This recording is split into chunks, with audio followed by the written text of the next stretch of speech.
Great Britain and China are on opposite sides of the globe and seemingly worlds apart in terms of culture. But the East and the West have a long history of working well together, and this is the latest fruit of their labour, the MG ZS. The MG brand is synonymous with England and created some of the most iconic sports cars and convertibles of the last century, such as the MGB Roadster.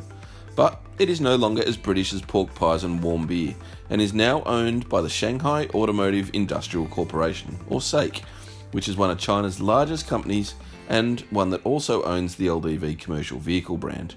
And it also doesn't produce sports cars anymore. Well, not yet anyway. Instead, it returned to Australia a few years ago with an underwhelming lineup that included the MG3 City Car and MG6 Small Hatch. Last year, it added the GS SUV, which showcased a quantum leap in quality and performance, and now it claims to have taken another step forward with this, the smaller ZS. So, let's see if that's true.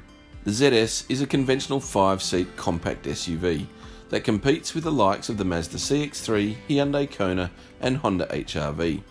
It's available in 2 model grades. An entry-level Soul that costs from $20,990 drive away that is powered by a 1.5 litre 4-cylinder, driving the front wheels through a 4-speed automatic, and featuring fake leather trim, 17-inch alloys and a 7-inch touchscreen with Apple CarPlay. From the driver's seat, the cabin is fairly simple, but there are some nice touches and some definite design cues from the Volkswagen and Audi group. The steering wheel looks like it's lifted straight from a Volkswagen Golf, and these air vents straight out of an A3. The instruments too, almost lifted straight out of a Volkswagen, meaning clear, concise and easy to read. The touchscreen, well, it's simple and it's clear and easy to use. And the seats, well, they're reasonably flat, but it's a comfortable place to sit.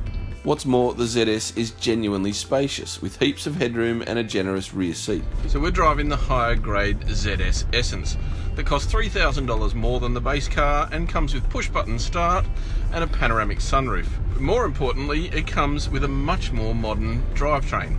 Under the bonnet is a 1 litre 3-cylinder turbocharged engine with a 6-speed automatic gearbox that still drives the front wheels.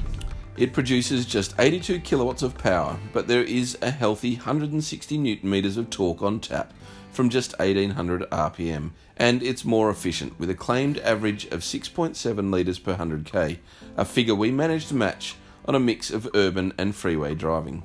Now, it's not the perkiest of engines and there's still a noticeable degree of turbo lag at low engine speeds, but once it climbs onto boost, the thing gets along pretty nicely, and it does have that charming 3-cylinder thrum. The 6-speed automatic does have the occasional jerky shift, particularly at takeoff speeds and low engine speeds, but in all other regards it's rather intuitive and reasonably suited to around town. As for the rest of the mechanical package, well, it's not all that high tech.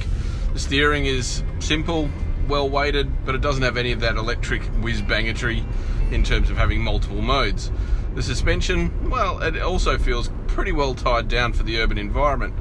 Handles bumps reasonably well, but it is a little bit slappy on the rebound as it comes back over those bumps. While it seems perfectly suited for young families, it does miss out on some key safety features, such as automated emergency braking and collision warnings. However, it does have a reverse camera, rear parking sensors and 6 airbags. And MG promises that it will update the ZS with some of those crash avoidance features later in the year.